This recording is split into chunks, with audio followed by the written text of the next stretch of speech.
2023 के अगस्त में गैनेट नाम के न्यूज़पेपर ने AI टूल्स को बंद करने का फैसला किया जब इनको ये पता चला कि उनका कंटेंट रिपीटेटिव हो रहा है, पुअरली रिटन है और की डिटेल्स मिस कर रहा है। iTutor ग्रुप एक AI बेस्ड रिक्रूटिंग ऐप है। उसने एज बेस्ड डिस्क्रिमिनेशन करके 200 एप्लीकेंट्स को रिजेक्ट कर दिया और इसका कारण था poor data feeding and training. वहीं 2014 में अमेज़ॉन ने AI पावर्ड रिक्रूटिंग सॉफ्टवेयर पर काम करना शुरू किया और उस सिस्टम में सिर्फ मेल कैंडिडेट्स को सिलेक्ट करना शुरू किया। जब 2018 में रूटर्स नाम के एक न्यूज़पेपर ने इस स्टोरी को पब्लिश करा, तब अमेज़ॉन ने इस प्रोजेक्ट को स्क्रैप कर दिया। और तो और ज़िलो नाम की कंपनी का $381 मिलियन का नुकसान हुआ जब इनको ये पता चला कि उन्हीं का बनाया हुआ AI ऐप उन्हीं के कंट्रोल के बाहर है। तो AI की दुनिया में ऐसा चल क्या रहा है, तो आइए जानते हैं हमारी आज की इस वीडियो में।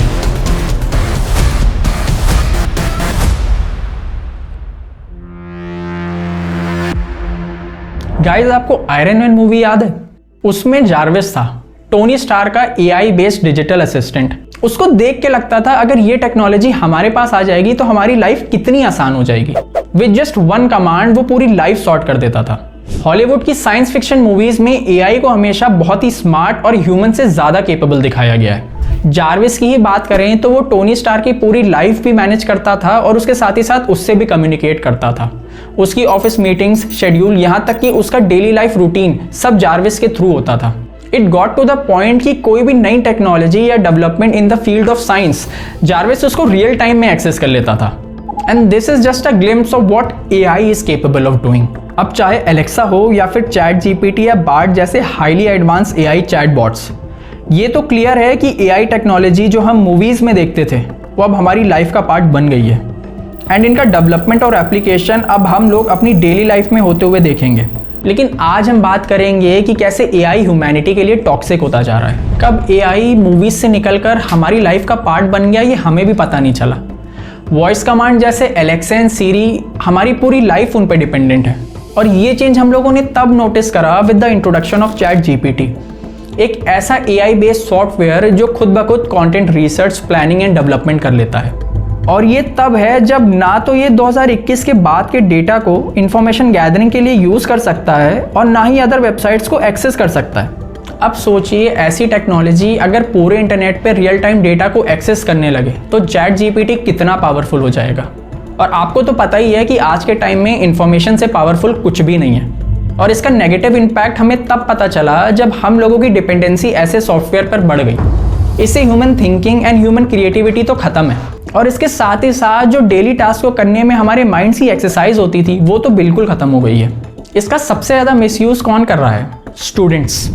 जो ट्रेनिंग, राइटिंग, रिसर्च और एनालिसिस की स्टूडेंट्स को इन प्रोजेक्ट्स में मिलती थी, अब चैट GPT वो खुद कर रहा है। कुछ कंट्रीज ने तो इस पे बैन लगा दिया है और बाकी कुछ कंट्रीज ने इस पे लिमिटेशंस लगाकर इसको ऑपरेट करने की परमिशन दी है।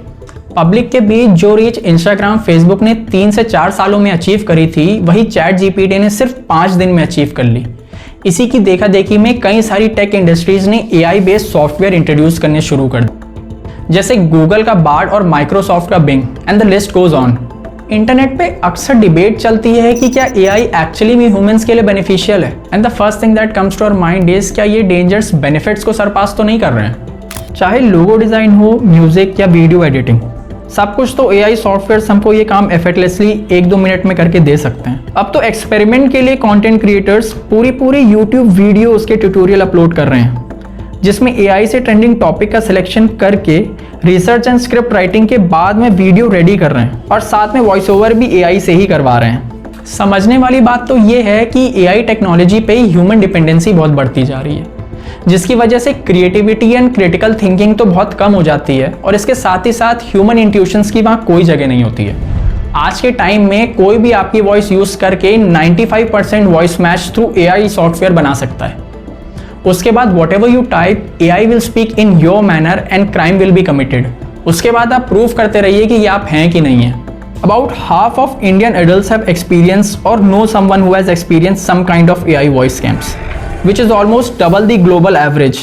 83% of Indian victims said they had a loss of money with 48% losing over 50,000।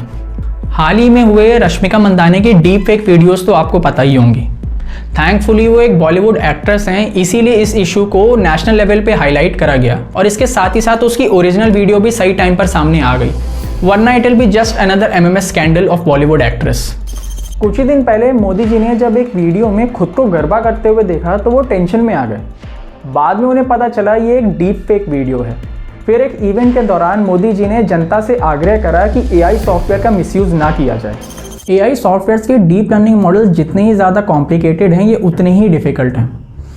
इनको समझने के लिए गवर्नमेंट को इनका एक्सेस चाहिए होता है, जो कि कंपनीज इन्हें नहीं देती हैं। जब मॉडल ही मैनिपुलेटेड है तो जाहिर सी बात है उसका कंक्लूजन भी गलत ही निकलेगा। इसमें सबसे ज़रूरी बात यह है कि इन कंपनीज़ को गवर्नमेंट को इन चीज़ों का एक्सेस देना चाहिए ताकि इसकी मिसयूज़ पर रोक लगाई जा सके। AI सॉफ्टवेयर्स पर्सनल डेटा को कलेक्ट करते हैं और उन्हीं को एनालाइज करते हैं, इसीलिए इंफॉर्मेशन का मिसयूज़ होने के चांसेस बहुत ज़्यादा बढ़ जाते हैं।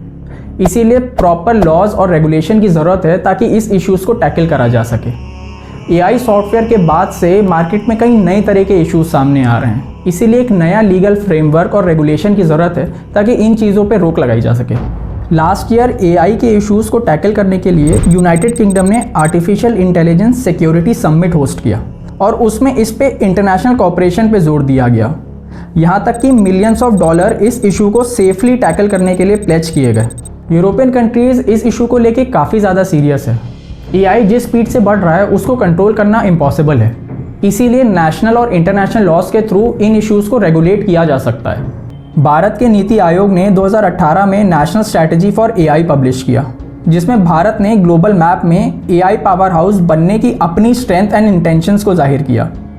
लेकिन भारत अभी तक इस इशू पे कोई ठोस कदम नहीं दिखा रहा है। वर्ल्ड के एक डिजिटल जायंट के रूप में बढ़ते हुए भारत के कदम अभी भी प्रोएक्टिव अप्रोच नहीं अपना पा रहे हैं। रिपोर्ट्स की माने तो अभी तक गवर्नमेंट इसके एनालिसिस में ही लगी हुई है।